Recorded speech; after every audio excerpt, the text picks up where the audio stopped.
Started. All right, so welcome everybody. Thanks for joining me today.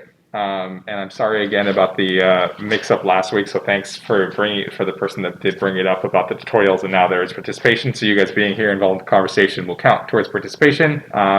This week, since you guys have your assignment due on Wednesday, there won't be any tutorial part of the actual tutorial thing that's due on Avenue. Just work on your assignment.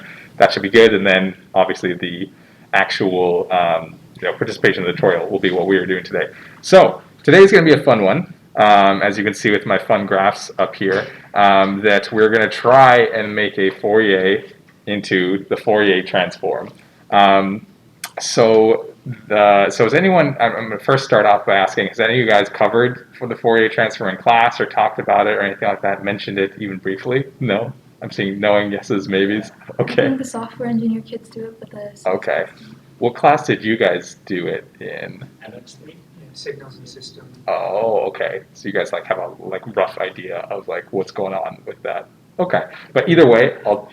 I think we have more of math, basically how to write it out than conceptual. Right. No, that's totally fair. I mean, yeah, some classes focus on one side more than the other. Well, I'll do an overview, and this is not a math class. Even though I know quantum mechanics has a lot of math, so we're going to try and keep it high level, zoomed out, and just say why are we even talking about this? What is this important for?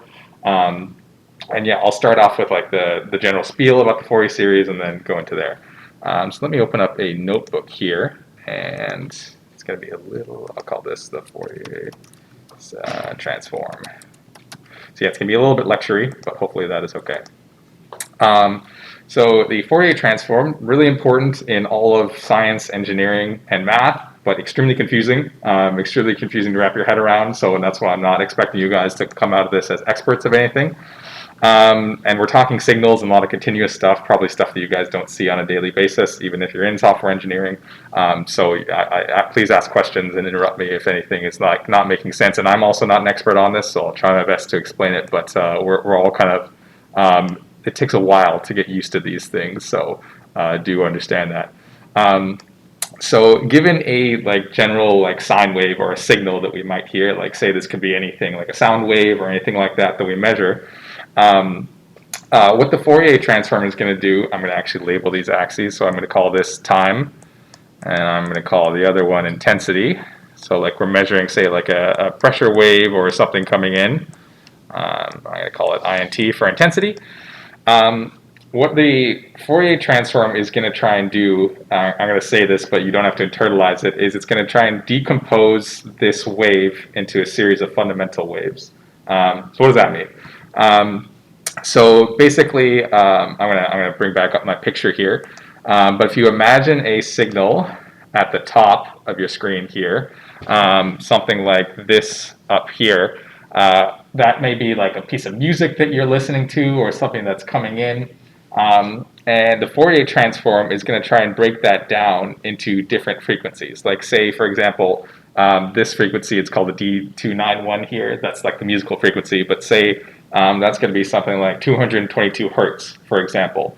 If you were to add together that signal, which is at, say, 222 hertz, and then another signal, say this one A410 or A44 or A440, say that's at 440 hertz. So if you were to add together this 294, the 440, the 349, and the 523, you would get this signal. So in a nutshell, what the Fourier transform does is it takes some sort of signal sign complex series of things, and it kind of gets the fundamental components from it and measures all the different components. So I'll try and illustrate that a little bit. So let's say that we have this signal here, and let's say this is I'm going to use hertz just because that's my preferred method. And also, I'm sorry, my drawing is terrible. So let's say we have a sine wave that's at a frequency at 330 hertz, which a hertz is something per second, which is obviously, I'm going to draw it horribly here. So the units are 1 per second, which means this thing is oscillating 300 times per second, essentially. So what we would do if we were to take at a high level, if you were to transform this with, I'm going to call it FT for Fourier transform. Oh, that's not what you want. FT for Fourier transform. what's it going to do is we're going to go from something like that's in the time domain to something that's in the frequency domain. So that is going to be something that now we're going to have a graph that's intensity. We still have intensity, but instead of time on the left, we have, or time on the bottom, sorry, we have frequency. So in our left example, we only have one wave in there that's at a set frequency. So if you were to look at the actual Fourier transform graph at 330 hertz, or 300 hertz, sorry, here, you would see a big old spike right about here. So there's going to be nothing else necessarily in there. If it's just the single sign, like the single wave, it's just 300 hertz. So we're just measuring the thing in terms of frequencies instead of terms of time. So that's called the time domain is the one on your left, and on the right is the one that's called the frequency domain. And that's going to be important a little bit later.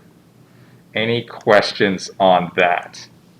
You may not have to understand everything I had, but maybe you guys have heard before. I know some of us are new to it, but just that general idea is going to be, I'm going to actually write these out because it's going to be easier than me actually writing it. But yeah, this is the time domain, and then this is the frequency domain over here. So let's, and if there's no questions, let's do a different example that to maybe more illustrate what we're going to do. So I'm going to put this, I'm going to steal someone else's better pictation so I don't actually have to do it here. So in here, it's another good example, but with a couple more signals all together. Here it shows the signals separately, but you can imagine if they were mixing together, they would be adding together. It would look not like that. It would look a little bit more complex. But if we had these three signals together in the time domain, after we take the Fourier transform, then we're going to have a frequency domain with three different spikes. Here they're kind of colored weird because they should be colored to the different frequencies. Like say this one would be that one, and then the pink one should be that one, and maybe the red one is the other one. I don't know why this is having a weird dip. This should be just straight frequency. But anyways, you get the idea that these three ones, after the Fourier transform, we can now, instead of having them mixed together, clearly see them in the frequency domain. This might not be intuitive why this is extremely important, but it's actually used all over science and engineering for a lot of different applications, even the things that you generally don't even think of. I'm trying to think of obviously anything to do with sound or audio engineering. They will use the Fourier transform all the time to get it into the frequency domain. And also it also comes up a lot in computer science, like compression algorithms, like anything with high frequency information, and all sorts of stuff that it comes up a lot in math and science. So it's just say that just this general idea that now we can work at things in terms of frequency instead of in terms of time. Okay. So that's what it is. The question of how it works, or how we actually work with it, is a little bit more of a story into itself. So the actual how it works, you can go very heavy into the math, as I'm sure some of you guys might have done in your courses. I'm going to try to keep it extremely high level and go from there. Because in our case, if you remember, the reason why we're using this is for Shor's algorithm, which you guys all remember from class. I'm gonna draw just roughly the circuit if you guys remember from class yesterday. Actually, you know what? I'm gonna just copy it instead of actually doing it. So where do we have it? Oh, that was, where was it? It's very messy, but I'm gonna copy it from yesterday, or just highlight it. That you remember the part that is the end with the quantum Fourier transform. This is why we're going over the Fourier transform, is to motivate. That is this little block here, and how can we get the period from some signal that's coming in with the x's, if you remember from last class, where it's x's in our example where when x equals to 0, 2, and 4, how can we extract the period from that? And how does the Fourier transform work so we can extract the period from that? So that's what we're going to try and get into, and we're going to dip our toes into it, like I said, slowly. And if I mess anything up, it's also because my understanding is a little bit shaky. So we'll go to one at a time. So I keep referring back to this video because it's a really good reference point. I don't know if anyone knows 3 Blue 1 Brown. They're a great YouTube series. So if you ever have want to step more or learn more about Fourier transform or anything, this is a great series that it goes into. I don't have audio, but I'm just going to play with captions a little bit of the idea of what's going on here and kind of narrate it just so it's a good illustrative example. Yeah, so recording any sound just so picks I will up on turn the air pressure volume at off many 'cause you different guys probably points in don't want to time. listen to it off my It computer. only sees But the anyways, final he's sum. basically So essentially our what I simple said. question is going to be how What you we can have take is a we're going signal to like take that this signal, it's and complex, and we're going to decompose decompose it it into the into a pure series frequencies of that make it simpler up. signals Pretty interesting, here. right? Adding up those signals And it might really be a mixes them little all bit together. strange why So we're talking pulling them about back signals, apart because in feels quantum akin mechanics to we haven't really dealt with unmixing signals, we're multiple discrete paint things. colors that have all been stirred He's up talking together. analogously to where we The have general a strategy pile of paint is and going we're to be trying to build like for separate out the ourselves a different mathematical things. machine that treats signals with a given frequency. So yeah, I will stop here now to like talk about using this as an actual illustrated diagram. So what we're going to do with the Fourier transform is we're going to have to take things into complex space. If anyone, how familiar would you guys say you were with complex numbers and like complex like plane? Sort of like, okay, like so. Okay. So essentially what we have when we are doing part of the Fourier transform is we are kind of winding the top signal or the top graph around something. So that's kind of vague, so I'll try and be a little bit more concrete. Let's go open up our notebook back here, and I'll go down, get down further on the page. So essentially what we're going to do is we're going to be working in the complex plane a little bit here. We're here on the bottom side, we're going to be working with real numbers on one axis, and then on the other side, we're going to be working with complex numbers. So you can imagine here on this side, this is 1, but then at another unit away, we have a unit I up at there.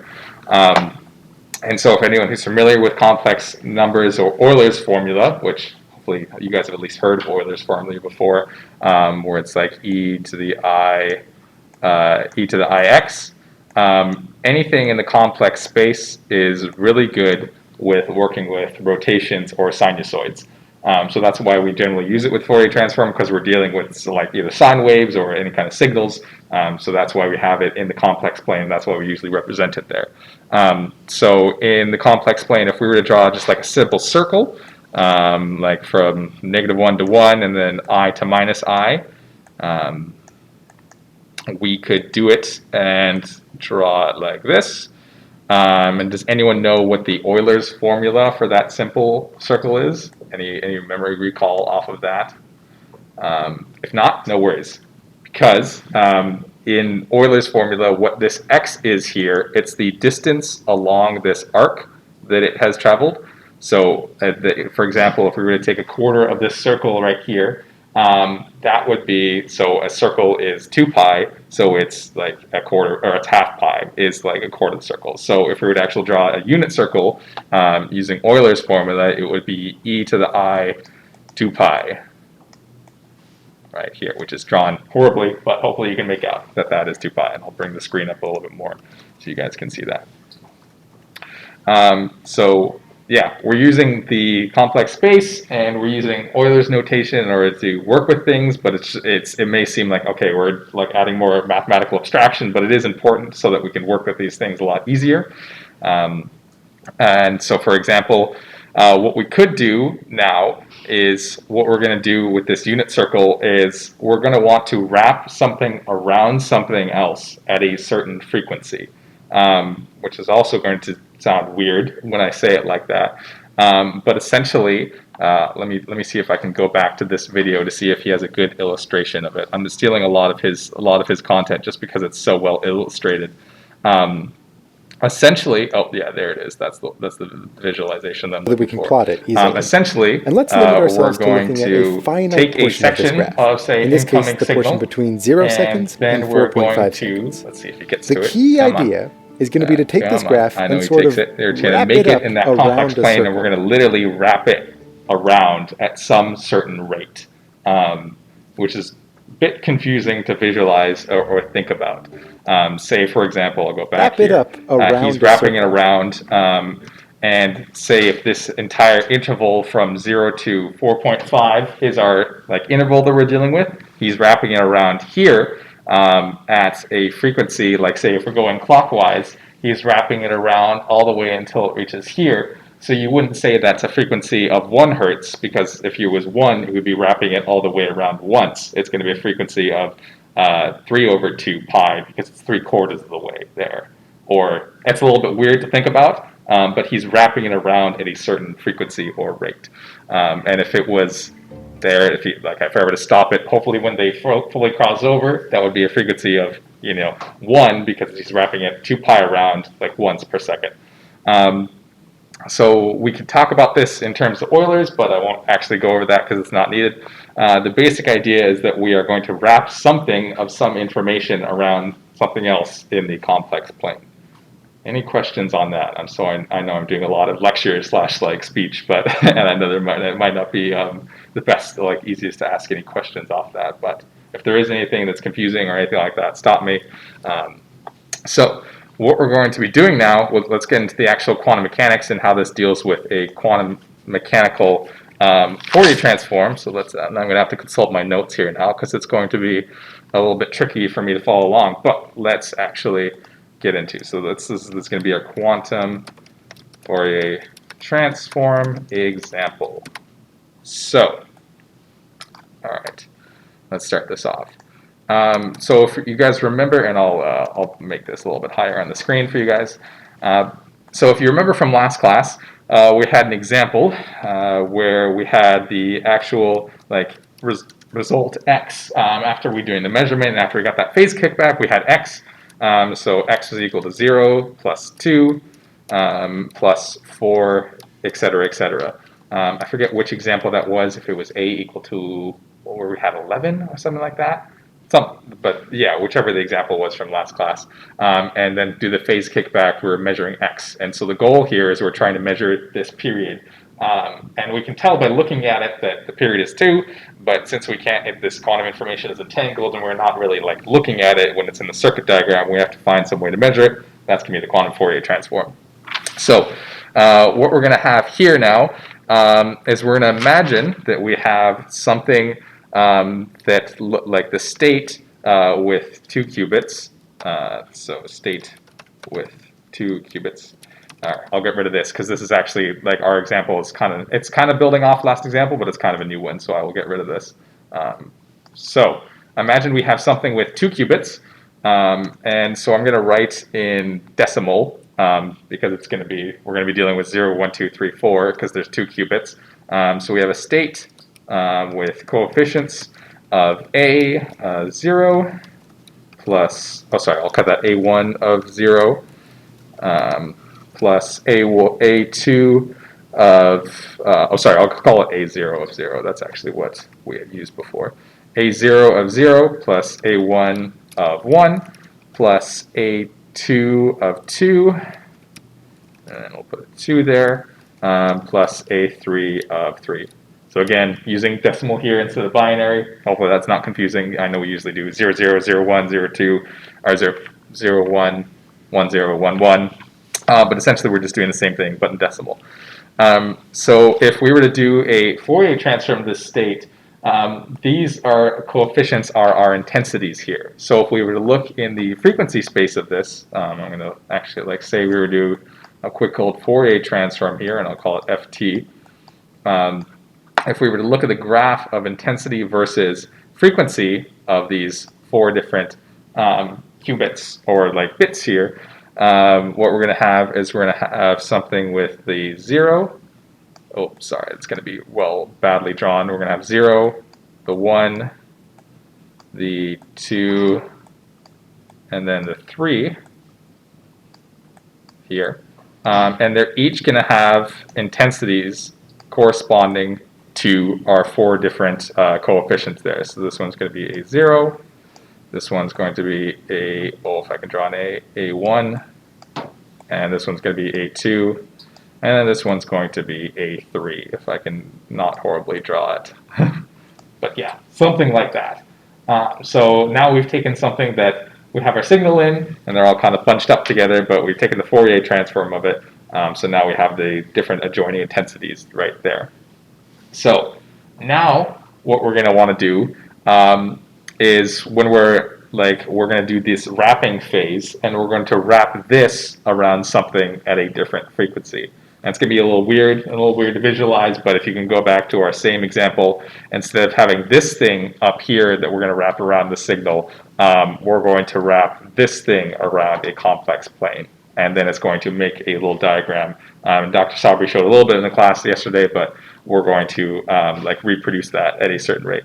So now you can imagine that we're measuring in 4 different bases. And the bases, that's a little bit of a tricky word to get your head around. Imagine a basis as kind of like a direction. So yesterday he labeled them as D0, D1, D2, and D3. Those are kind of like analogous to measuring in like an arbitrary direction, which is a little bit confusing. I'm not the most up on bases either, but it's kind of like the idea of measuring something. I'm just going to keep saying the same word, so I don't want to say measuring in the same direction, but measuring something in a certain way. If this was like, say, example, a photon, okay, you guys actually wouldn't know that's this example, but like you can measure photons in different ways. So if the qubit was a photon, we can measure it seeing where its polarization is. You guys probably don't know what that is, but just you can imagine we can measure some property of something physical in different ways. So here, what we have is 4 different bases, and we're going to call them D0 through D4. And I'm going to write them up here, hopefully as legibly as I can with this mouse.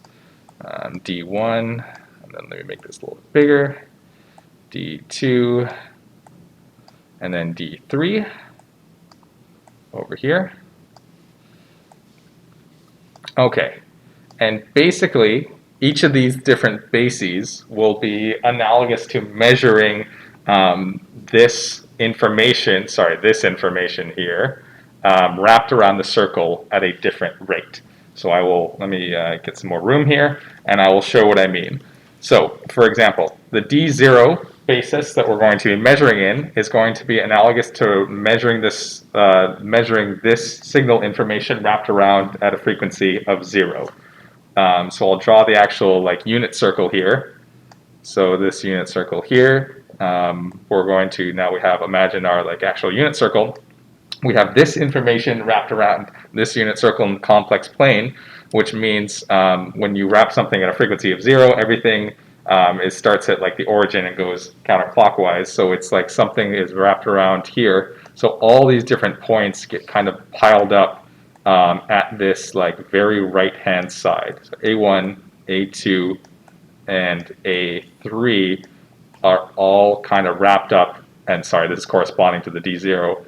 All those are kind of wrapped up there in a single kind of line. Actually, let me use a different color for that. I'll use red to designate where the actual lines are, and I'll use a thicker red there. Okay, so might be conceptually a little bit weird, but any questions about that? Got other visualizations, but if you guys have any questions, please feel free to stop me and we can go over it again and summarize. But essentially what we're doing is we're wrapping it around at a frequency of 0, wrapping the information up here, down there, and so we get a measurement or a reading down here where it is if we were to actually look at it, it's A0 plus A1 plus A2. Sorry, my writing is horrible, and then plus A3. So that is measuring from that basis. That is what we would see, because we're looking at this red arrow. They're all piled up on top of each other, so they're all going to add together in kind of a series. And this is at frequency. It's we're wrapping around frequency 0, and so that's what we start with. Now we're going to wrap this around kind of at a frequency of pi over 2. So that might not be intuitive if you're not used to working with pi's or anything like that. So I'll imagine you're wrapping it around with a quarter frequency. So everything kind of gets a quarter step to it.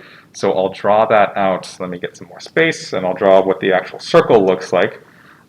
So let's imagine this. We're going to cross over the last one. We have a circle, another circle again here, right around here. So the first one, and I'll draw this in red. The first arrow, A0, is going to start at the very right here, and it is A0 here. And now that we're actually wrapping something and we're going counterclockwise, the next one, A1, will be wrapped right around here at the top. So because it's like pi over 2, you can imagine it's stepped pi over 2 before it's like placing the next piece of information here. So it's going from A0, sorry, let me see if I can get them both on screen. It's going from A0 at the top, placing it at the start, then rotating a quarter of the circle, placing the next A1 because it's at the quarter frequency, or the pi over 2 frequency, which I should actually write down. This is pi over 2. Then we're going to keep wrapping the information, so now we're going to place A2 all the way over here, and that's going to be that arrow there. And then we're going to keep wrapping our final one. A3 is going to be at the bottom there. So now we've created the circle for D1, and it's kind of wrapped all these things around evenly. And if you look at it, like kind of everything is kind of conflicting because it's all sort of wrapped around in an even basis. So what you're actually going to do is, it's a little bit confusing. But it's kind of like if we were to actually measure what this thing is doing, it's kind of like finding the center of mass, which I know I'm sorry I'm using a lot of physics terms, but basically when we're trying to figure out like how to add all these up, it's trying to figure like if you were to look at all these vectors and add them up, what would the resultant be? Or like where would the result of like the center of all of them be if they had a magnitude and length? So when we actually write it in this basis information, what we're going to have is we're going to have plus A0, like we normally would. So the first one, A0, will be there. But then we're also going to add A1, because that's going to be our next like one that we're measuring.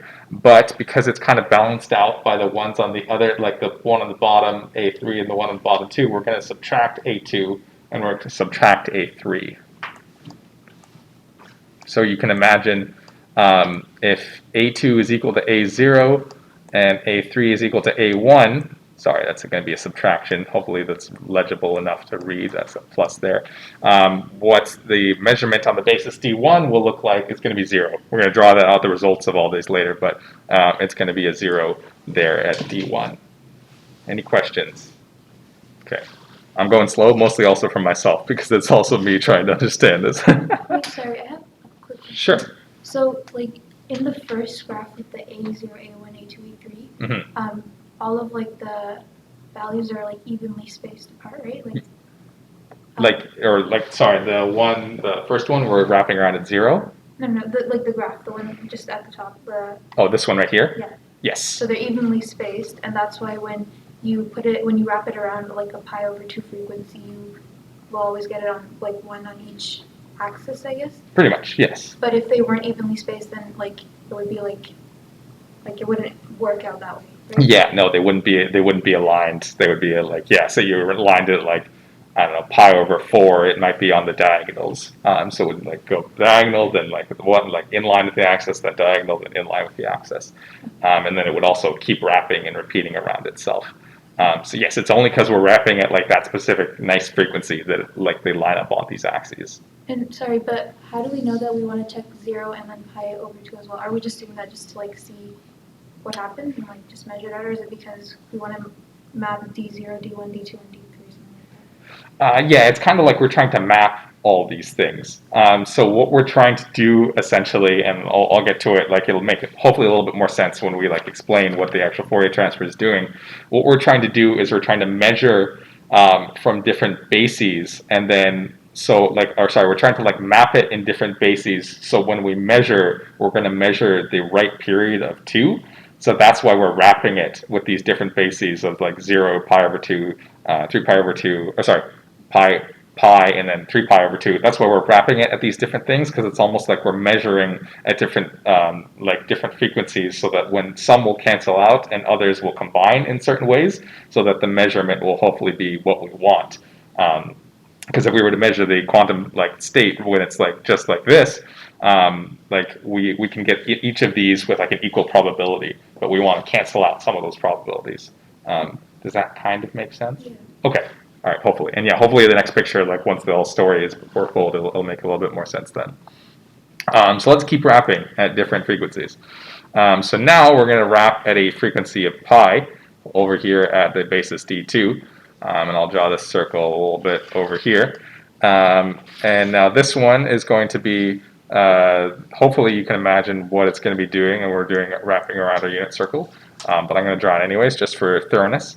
So the first one, we're wrapping A0 here, and that's going to be in red. Then the next one, we are going to, because we're rotating the frequency of pi, that's half a circle, so next one, pi flips all the way over to the other side. So our A1 is now going to be all the way over to the left here at A1. Sorry, A1 there. Great. So now we're going to do another pi rotation around, so that now it's going to flip back over. So this is going to be also A3 stacked over here. And then we're going to pi frequency, flip it back around, and then we're going to have A4. Oh, sorry, did I count right? A0, A1? No, this should be A2. Sorry. A2 should be there. And then we'll have A3 at the other side. So A2 here, and then A3 is going to be over there. So now we've wrapped it around at a certain frequency there. So now these ones are also, if we were to measure like the center of mass of kind of all these ones, you can see they're also in kind of like opposite directions, so they're going to also cancel out. So like the center of mass might be like something around there. So if we were to measure it this way, sorry, bad line, but you can hopefully get what I'm saying. It's going to be A0 minus A1 plus A2 minus A3. So we're saying that A0 to the right is positive, so it's A0 minus, sorry, that's kind of looks like it's all just like gibberish, but it's A0 minus A1 plus A2 minus A3 plus A2 minus A3. Okay, come on, A3. Okay, and then now finally the last one, which is almost, if you can imagine the pattern that's kind of appearing here, it's going to look a lot like the other one. So here we're wrapping at a frequency of 3 pi over 2. So the first one is always going to start out at the right. That's where we're putting it. And this is A0. So now we're going 3 over 2 pi, so that's 3/4 of the circle. So we're going to have A1 is actually going to be here at the bottom. So that's A1. And then going from A1 and then wrapping another 3/4 of the circle around, it's almost going to be, we're going to get to the left here. So it's almost like we're counting backwards, or counterclockwise, but we're really just overstepping the last one. So we're just like kind of overstepping that way.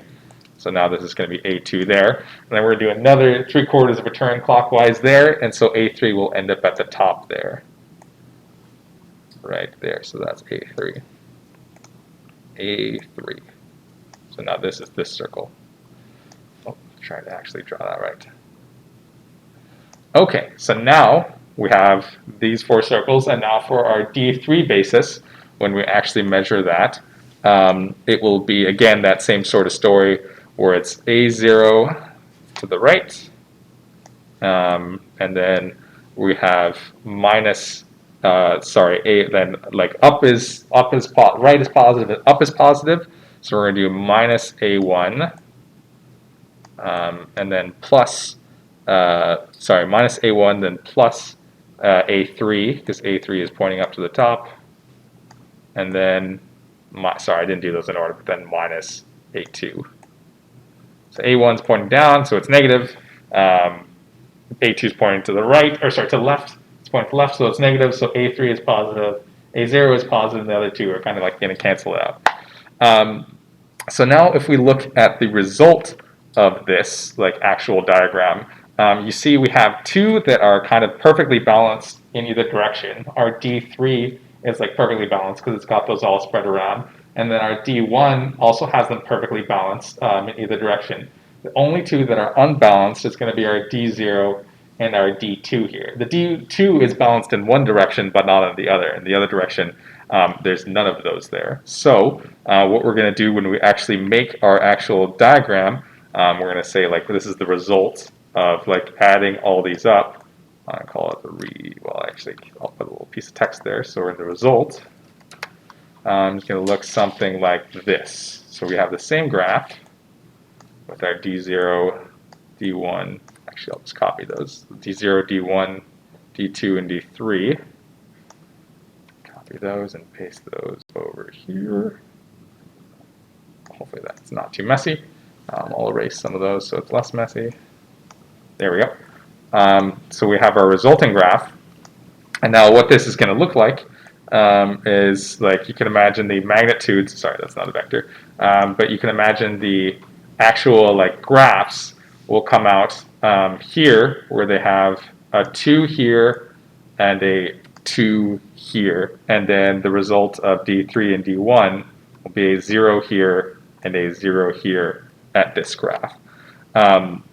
So it's kind of like, you know, it's a little confusing because of the positive and minuses here, but because of the, like, balance of each of the D1 and the D3, or sorry, the D2 graphs, these two will come out with equal, like, magnitudes or equal probabilities, and these ones will all cancel out, so the D1 and D3 will have 0 probabilities. Any questions on that? If that doesn't make sense, I can go over again, but yes. I'm just confused. Why does D2? Why don't they cancel? Aren't they playing in different? Yeah, that is the kind of, like, tricky part. So sorry, let me just, like, make sure I'm explaining it, because it took me a little bit to, like, wrap my head around this as well. So it's kind of like, because it's kind of like we're counting, like, which ones are balanced and unbalanced here. So there was 4 states and 2 of them got canceled out. So it's kind of like the other 2, like, the probabilities got like sorry, I didn't want to insert the file. The other 2 probabilities got set to, like, 2 and 2, because those are the 2 remaining states. It's a little confusing because, like, if we were, like, talking my center of mass example, which actually probably wasn't the best analogy here, you would think this would be, like, over here and this would be over here. So that way you would think that D1 would be a little bit, or D0 would be different than D2, so they wouldn't have equal probabilities. But the way that they actually, like, balance out, it is that they have equal probabilities. So it's a little bit confusing and, like, a little hard to wrap your head around, and even I had a little bit hard time wrapping my head around it when Dr. Sabri kind of presented this. But I'm a little bit, I don't want to just be like, take my word for it, but because we're trying to deal with, like, wrapping and stuff like that, but this is at least, like, how it should turn out in the end. So that's not a great answer, so I'm sorry, but it's, like, the best of, like, how I understand it, or how, like, I wrap my head around it and everything like that. So yeah, that is at least what we're going for. Why is it 2? Like, how do we know that it's, like, the value is 2? Right. How did it get to 2? So the way I understood it was basically because the like, other 2, like the D1 and the D3 were canceled out. So there is, like, equal probabilities. Like, the probability has to sum to 1. So now there's, like, it's like 2 out of 4 on the D0 and a 2 out of 4 on the D2. At least so it's kind of like 0.5. Yeah, exactly. Kind of like, yeah, we could call it, like, 0.5 here if we wanted to, if it was out of 1, but I just call it 2 because we're out of 2 out of our, like, case scenarios here. Here, instead of, like, intensity, we're kind of, like, sort of measuring probability, like amplitudes, you could say. So now, like, basically when the way we've, like, measured this, it's, like, shifted our probabilities to, like, these 2 states and take it, instead of having, like, equal, where they were all equal here, now they're, like, kind of non-equal here, essentially. Really, I should just call this, like, A1 plus A2, it should be, like, the half and then the other half, but just, we could imagine that it's kind of like, we've gotten rid of our 2 possibilities, so that possibilities must go to the other 2. At least that's the way I understood it. So, yeah, not a great answer again, but take my word for that it does result out to this. And Dr. Sabri, I think we'll go over it again in class to be like, all right, like, if we do another example, see how this sums out to this. So, but yeah, so now we've kind of come to the conclusion here where we have 2 different possibilities at different, like, with different probabilities associated with them. And now this is what is coming out of our quantum Fourier transform at the end. So if you remember all the way back up here, that is our output right there. I'll actually do it in green, but before we measure, that is what is coming out of our signal in our actual gate here. So it's not the greatest design because we still have a probability of measuring 0 here, So our D2 basis is kind of like saying that we have a period of 2 there essentially. So we want to measure the D2 and like get the measurements that are like period from our last example is 2. But we also have a chance of measuring D0, and if we measure D0, that's kind of like a bad result. So we kind of need to like run it again and measure it again. But now essentially we've used like looking at these like bits coming in to see that it is like hopefully with a like half probability of measuring that we are now measuring like D2 as our as our hopefully predicted period of this like series of information coming in. Hopefully, if that makes sense. So essentially, kind of to summarize what we've done here. So we introduced kind of the Fourier transform, what it does, and a little bit about like how it works and why we're using it in Shor's algorithm particularly. And in our example, we've like wrapped a 2-qubit piece of information here around measuring in these different bases from D0, D1, 2, 3.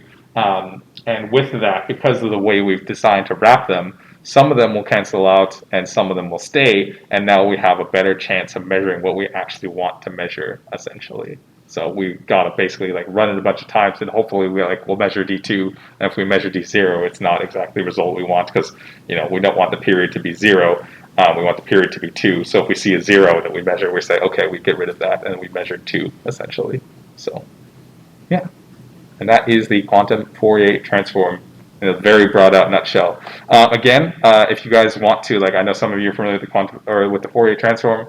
For others than not, like this video is great from 3B1 Brown. I suggest it if you're just trying to get more in sense of like the general, like what is the Fourier transform. There's other guides that I found out too. I'll put them in the link of the actual video when I post it. There's other guides because I also had to go through and remember like, oh yeah, how do Fourier transforms work and everything like that.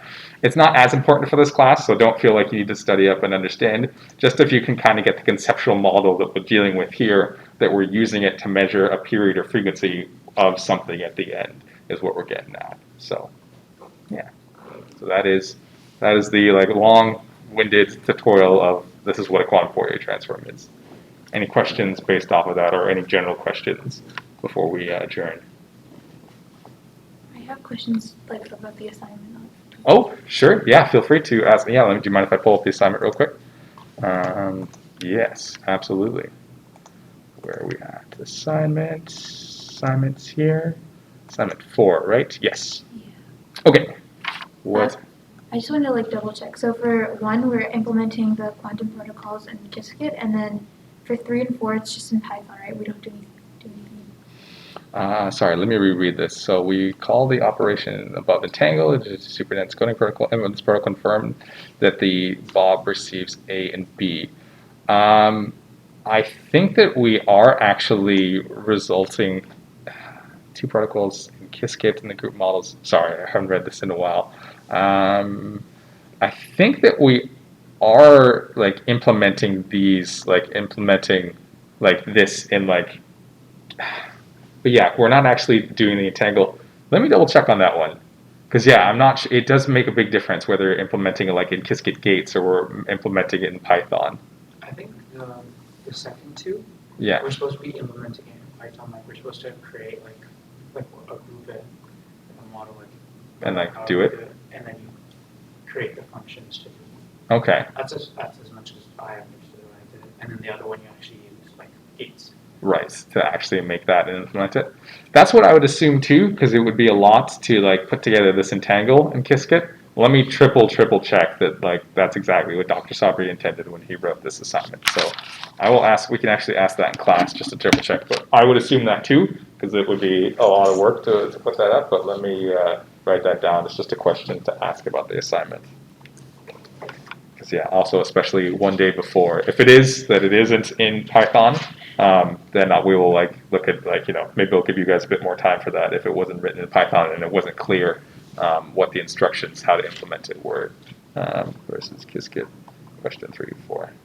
Yeah, I think because I talked to Dr. Sabri and he said make the qubits in Python like that. He said he recommends making it in class. Okay. So I think it's supposed to be like a Python implementation. Okay. So I was asking if I can just do like a small array.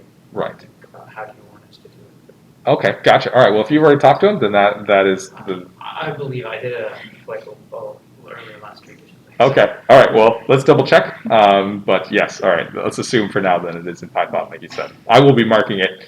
I mean, in Python, hopefully. So like that is what I'm assuming he's going for here. But let's just double check. So. Yeah, I don't know if it would even be possible in Qiskit now that I'm thinking about it, because like we're simulating like. Yeah, I don't know if it would. Yeah. No, you're right. How would that work? Yeah, that is fair. Probably in Python then, with group I bits. did want to know for the, you scroll up a little. Yeah. Sorry. Yeah, those functions there. So I know for the last tutorial, you wanted us to make int read some of those. Mhm. I wasn't sure when we make things like ctick. Oh, Can we okay. just write out that function? Yeah. Or do you want us to make it using the other functions or something like that? So you could just write it out, but also it was like completely valid to write it out using other functions. I think the way they defined ctick in the actual like paper itself was based on the other functions, Yeah. but you could fully just write out this because essentially that is the result. So Okay, yeah, because I just fully wrote them out. Yeah, no, I was that's- gonna try swapping. yeah, no, absolutely, yeah. The idea is that you can use the other ones to build into that one because it's an advanced function. But yeah, no, absolutely, just say that's the result because we're encapsulating things anyways. So like if we're getting to that's the exact result, it's kind of like a black box. So might as well call it that anyways. So no, I will not. I will mark that absolutely fine. And I have one more question. Sure, no, of course. I think the professor already went over this in class, but I just want to like confirm. So for teleportation, Mhm. basically, Alice is sending a qubit to Bob, right? Yes. And that qubit can have a value of 0 or 1, or Right. Yes, like because it's a those are the single only bit. possible things that can be sent. Okay. Yes, absolutely. So Yes. then, if we're doing like test cases for that protocol, we should technically only have 2 test cases. Yes, because it's Q 0 and 1. Is there any cases that would pop up because of the actual like state of the like? Because there's 3 bits involved, but are those set to 0? I forgot off of the entanglement, or sorry, the teleport. For the entangle, you need to set the 2 bits to 0 for the entangle to work Right, properly. but what about To the get your teleport? 0, 0. So for mine, I know I have only two test cases for teleport. Okay. And then I have like 4 for supercondense coding because it's for each of the U's. Okay. Like the different parts of U. Yeah. As far as I know, because I think some of the other ones started looking like garbage, so I was like, okay, they don't. Because I think you do need to pass in 2 zeros for the EPR. Right. For the entangle to work. Oh yeah, I see what you're saying. Yeah, it starts at 0s, then you go through the Hadamard. Okay. Yeah, no, that actually makes sense. So yeah, there should only be 2 test cases. You're right. Thank you, Chris. I appreciate that. So Yeah. then it would be like the first test cases, for example, Alice is sending a qubit with a value of 0 to Bob, and the second one would be 1. Yeah. Yeah. Exactly. And then Bob should retrieve 1, or should go for it. Yeah. Then, like, I'm just confused because, like, for the UAB also described in that protocol, Mhm. there's a case for, like, the encoding of, like, 0, 1, 2, and 3 in 2 bits. So Okay. then the encoding of 2 and 3 are just never used. So is that a case where we're teleporting 2 bits then instead of like 1 qubit? Or I sorry. think I know what she's saying. So like in the function we use for teleportation, Yeah. Bob uses UAB. Okay. And he determines the A and the B based on the results that I think is computed a little earlier before that. The thing that's measured by Yeah, Alice. the thing is measured by Alice, that gives you your A and your B to Right. do that. I don't know if it's only going through like a specific like if statement each time, I guess, in a sense. Yeah, that's what I was thinking. Because then it would only go through. Because then we're assuming the first qubit is always 0 because of the entangled pair situation. Yeah, So then it would never I check. get what you're saying, because you only have 2 cases, right? So you're always going to get a certain A and B in one case and then A and B in another case, so then you don't have 4 cases in a sense where you use I didn't really read much into it. Okay. I just kind of like it worked. Yeah. Okay. So you guys are still talking about teleportation, not super dense Yeah. coding, then, right? So, like, you know how in superdense coding you have UAP and you can have the X gate, the I gate, the Z gate, the Y Yes. gate, depending on your AP. Yeah. So in teleportation, you use what Alice has and you measure A and B. Yeah. And so in the 2 cases, you'll get a set of A and Bs for the when Q is 0 and Q is 1. Yeah. So you'll only ever be creating 2 of the possible U gates. The other 2 will be I see kind what of you're like saying. Huh. So it's I get it. So it's kind of like, is that what we're supposed to do? We're missing something. Yeah. I just assumed as long as our answers worked. No, that's fair. Yeah, that is a good point. Yeah, we're not using all the possible U gates, so like that is definitely strange. I'm wondering if that is set up for, you know, if we were to send more than two qubits, or more than one qubit, sorry. So that might be what the different possibilities there are Because for. I'm wondering why they would ask us even to use something where it's UAB. Right. If we know specifically, like if it's 0, it shouldn't change, or doesn't change. Like, I'm Yeah. not sure That's a good point. if it's something like probabilistically. Yeah, well, that's a great. That's a question we can also bring up in lecture, just to be like, you know, if there is this many bits, if we're using like a 1-bit example, why that is why, like, do we have a U of A and B in there? Yeah, why a bit U A B? Because yeah, that I would not know off the top of my head either. So maybe Dr. Shabri can enlighten us a little bit. But yeah, I also have the same mindset of you, Chris. It's like, oh, it just worked. All right, good. Like, don't ask questions, but also like, it's important for the understanding to like know what's going on. So we can also ask that. Yeah. Any other more questions for the assignment or other things? Okay, all right. Well, yeah, so we definitely got a full tutorial in, so thank you guys for sticking with me. And I'll stop the recording.